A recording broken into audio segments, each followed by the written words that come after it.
మరికొద్ది క్షణాల్లో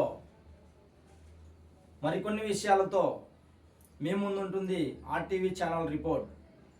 అనంతపురం జిల్లా పెద్దపప్పూర్ మండలం పెద్దపప్పూర్ గ్రామంలో స్వచ్ఛ భారత్ స్వచ్ఛ ఆంధ్ర అంటూ పిల్లలు, పెద్దలు, టీచర్లు, వృద్ధులు, వికలాంగులు మొత్తం అందరూ కలిసి ఒక ర్యాలీ రూపంలో పరిశుభ్రంగా ఉంచుదాం, ఊరిని అపరిశుభ్రత చేయకుండా, ప్రజల అనారోగ్యాల పాలు కాకుండా అందరము కలిసికట్టుగా పనిచేస్తూ చెత్త పారవేయకుండా ఒక అవగాహనతో చెత్తగుండిలో వేయాలన్నదే వాళ్ళ ముఖ్య ఉద్దేశంగా ర్యాలీ చేస్తున్నారు. అందులో వీళ్ళు ఊరి నడిబొడ్డు నుండి పోలీస్ స్టేషన్ సర్కిల్ వరకు ర్యాలీతో వచ్చి శ్లోకాలతో పలుకుతూ ప్రార్థనా గీతం చేస్తూ పోలీస్ స్టేషన్ యొక్క సర్కిల్లో అందరూ మూకమ్మడిగా పోస్టర్లు పెట్టి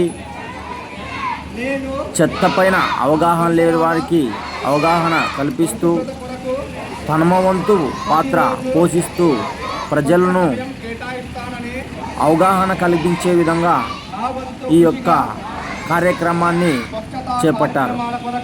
సో మంచి విషయమే గనుక అందరూ చూసి ఈ యొక్క కార్యక్రమాన్ని అర్థం చేసుకోవాల్సిందిగా మేము కోరుకుంటున్నాం.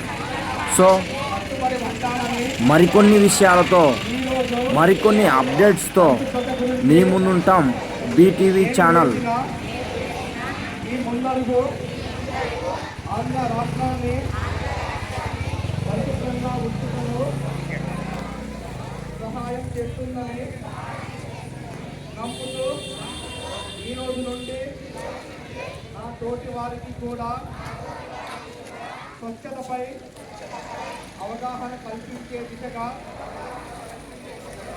ప్రయత్నిస్తానని భవిష్యత్ తరాలకు ఆరోగ్యవంతమైన, సుభిక్షమైన, ఆనందకరమైన ఆంధ్ర రాష్ట్రాన్ని నిర్మించడానికి నాతో మొదలైన ఈ నిర్ణయం ద్వారా నా రాష్ట్రాన్ని స్వచ్ఛంగా, స్వర్ణాంధ్రగా తీర్చిదిద్దేటట్లు నా వంతు కృషి చేస్తానని ప్రమాణం చేస్తున్నాను.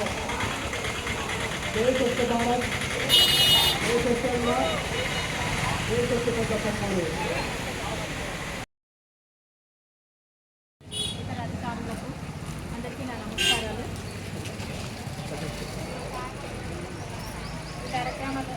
ఉనికిని మొదలెంచు, స్వర్గంలో అడుగుపెట్టు, ప్రగతికి బాట పరిశుభ్రతే. పిల్లలకు పరిశుభ్రత నేర్పిద్దాం, భవిష్యత్తును రక్షిద్దాం.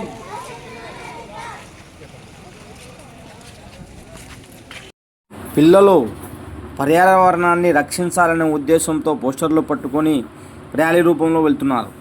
అధికారులకు అందరికీ నా నమస్కారాలు. ఈ కార్యక్రమాన్ని అందరూ